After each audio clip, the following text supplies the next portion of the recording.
All right, all right.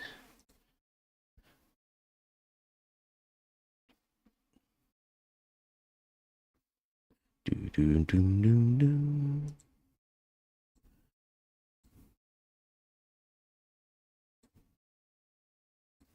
Ooh, hey, hello, hello, hello. How's it going there? Andrew here for Cat Skull Gaming, and this is the weekly Dev Diary where we are doing it live, talking about what we've done this week in our video game. Uh, this week, last week, we uh, had started to refactor and went back to square one, so it's been a lot of thinking and going through and getting ready for that. And this week we are starting it. We just got done with a meeting yesterday where we kind of finalized the data structure and the way that that's going to be implemented. So Dayton, he's going to go implement all that, and next week we should have our first setup, and from there we'll be moving forward. But that has given me a lot of time to focus on some other things, um, and basically just looking at things like, hey, market research. So I was watching several YouTube channels looking at things, and one of the piece of advice that was given, I couldn't find the video when I went looking for it to reference, but the guy was like, yeah, use AI to get market research. And that actually makes sense because AI is just um, a conglomerate of the middle of the road. And when you're doing that kind of research, you kind of want that. You want the middle of the road to kind of know where to shoot for to hit the widest audience for your marketing. And that just made sense. And I was like, well, shoot, ChatGPT is free. I can type a prompt. Let's go. And so I just, typed in as descriptive of a prompt as I could to get market research on the type of game we're making and just see what can I get about information on those demographics and those things from ChatGPT. And so that's what I did. I've been going through this and using that as kind of a way to just start to get information. You know, it's something that same podcast, I really wish I could find it because it also kind of pissed me off because this happens all the time where you see something that says indie for indie game developers, here's a really cool thing for you indie game developers, and they're like, just take your $20,000 budget and put it towards this. And I'm like, fuck, man, I don't have a $20,000 budget. I don't have a $10 budget. I don't have any budget. We're like, I don't have a house to sell or a partner to like support me for 4 years to make this thing. And so it's like, how do we do market research? How do we do stuff when we don't have a budget and still get value for our time?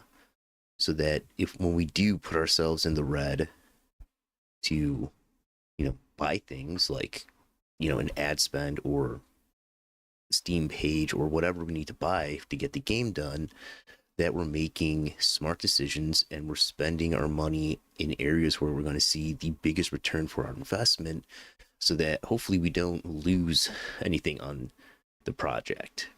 Um, Ultimately, of course, we do want to make something with it. We want to, the ideal as it goes gangbusters, we sell 3 million units and quit our jobs and buy big houses and make our next game in 10 years, the real Silk Song dream. But the reality is, this is our first game. We just want to make something that's good, that we can be proud of, and be absolutely okay with people not liking if they play it because it's not their kind of game. But we don't want to put something out that people don't like because we made a crappy game. Um,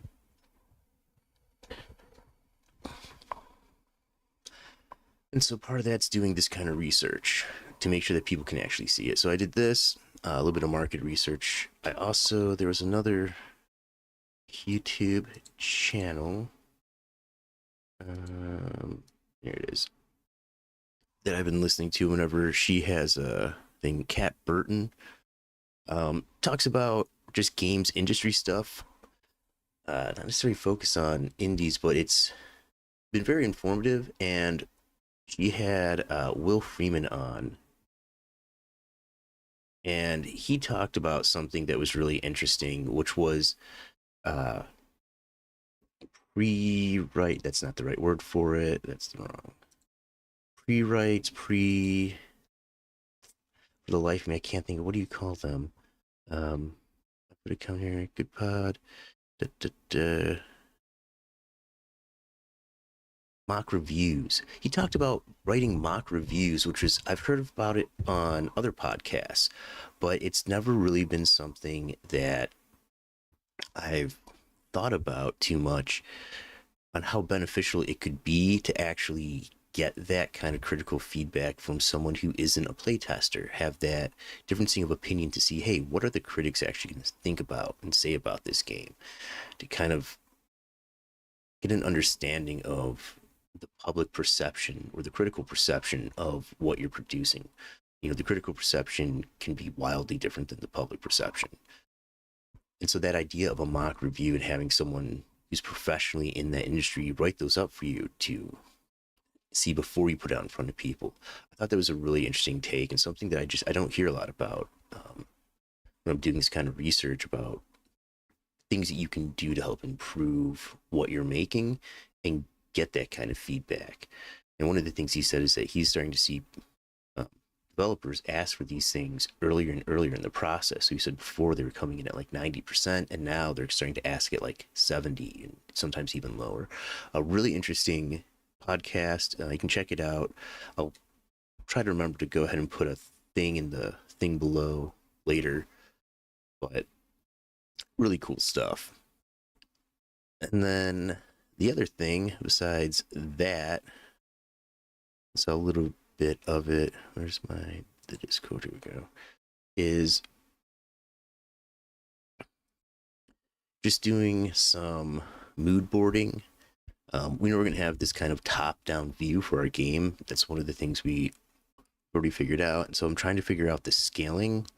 So here, just, right, like you can see, here's one way to do a kind of map view in this one scale where you have this rider and this character who is, what, 100 times what he should be compared to these buildings and trees. Like the scaling and proportions of the figures compared to the landscape that they're interacting with, this is just insane. I think this is like maybe some kind of like Age of Empires type game. And then here we have a RPG. I think this is Sea of Stars. But you can see map, but the scaling of the figures is much, much, much more in line, but still completely overblown for what they're. Look, they're twice the size of the trees here. Where here he's what, 5 times the size of the trees. Oh, too close.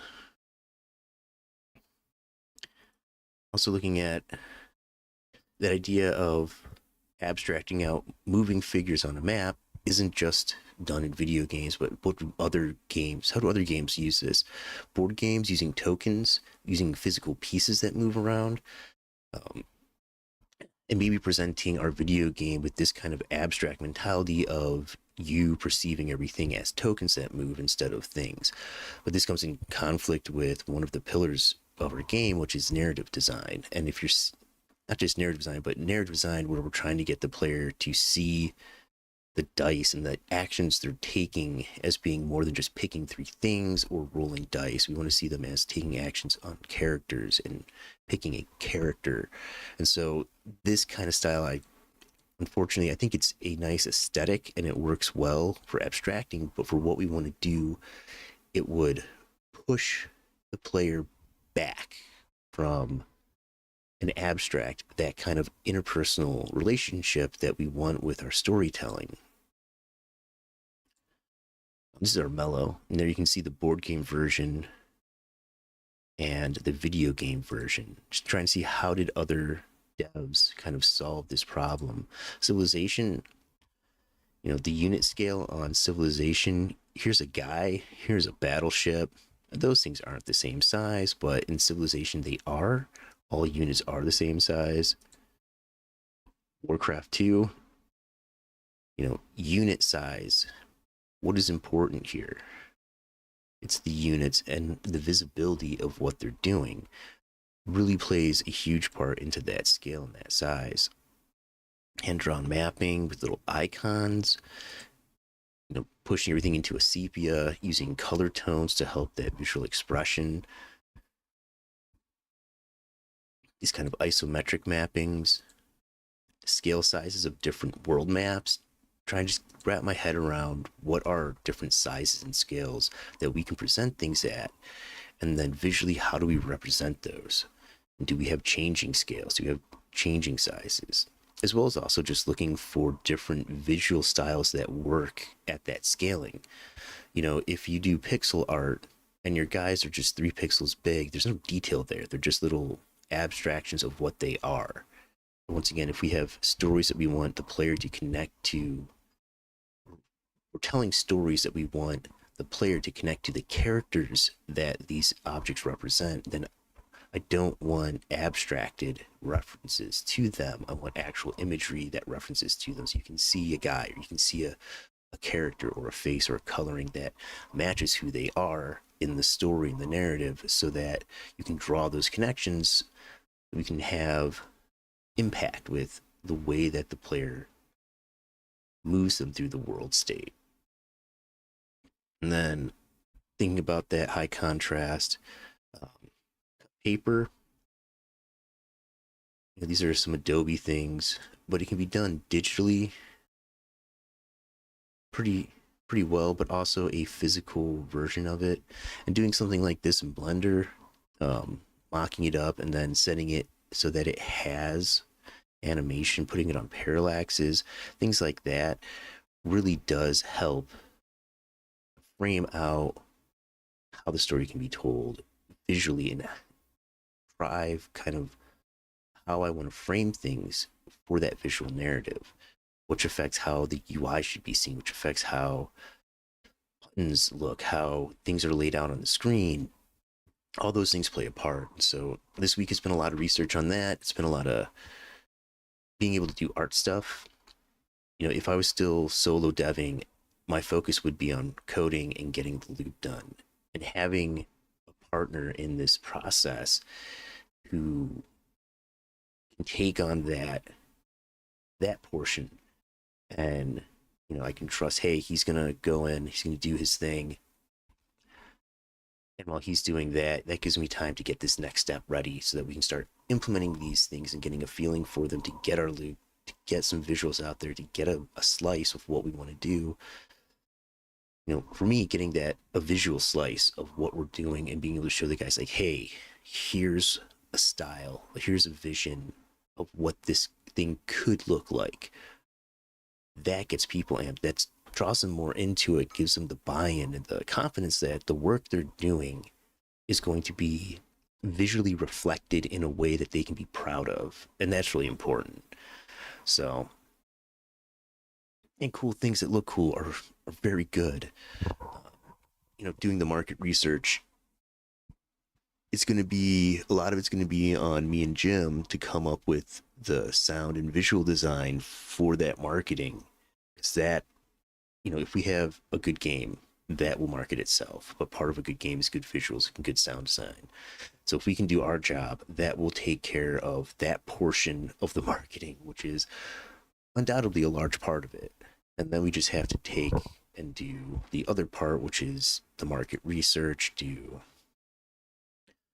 the legwork, so that we can get our good and well done information out there to people for them to actually see, so we can break through the noise. There was another podcast I was listening to where there's a bunch of anecdotal evidence that breaking through in the first 72 hours is really important, getting enough reviews and purchases so that Steam pushes you through to other people to kind of get the ball rolling, which just makes sense. It's nothing new that people have been saying, but that kind of marketing to get those things, give those things a chance to happen, is going to be really important for us. So that is about it for what we have been up to for the week. A whole lot more of the just kind of taking it easy is not the right word, but a whole lot more cerebral researchy type of stuff this week instead of actually like getting in and having stuff to show for it. And yeah, that's it for this week. Next week, hopefully, we'll have some nice little things to show. I guess I don't know if we had that done, but I do have some scenes set up with just some basic ideas of how to lay things out for the UI. But this is all going to change because it's there just so that we can start to get the code implemented and start to see what feels good, what needs to move, what layout works, what are the, what kind of things are the players doing. But yeah, that's it. Thank you guys so much. I will see you next week for another Dev Diary. Please like and subscribe. It does a whole bunch for us to see any interest in what we're doing at this stage, because it's not that interesting yet. But as we grow and as we get more stuff done, start to see cooler and cooler things, I would love for you to come back. If you're ever online a Saturday morning sometime, whenever I get up and get a coffee, join me, say hi in the comment thing, which I should probably have up somewhere to see, which I don't. Yeah, it'd be cool too. Otherwise, Sunday nights, I tend to play and stream video games that I am trying to learn about design-wise, making better games by playing games. Come check that out around 7. And that's it for me. I'm Andrew. This is Cascall Gaming, and hopefully you're having a good time.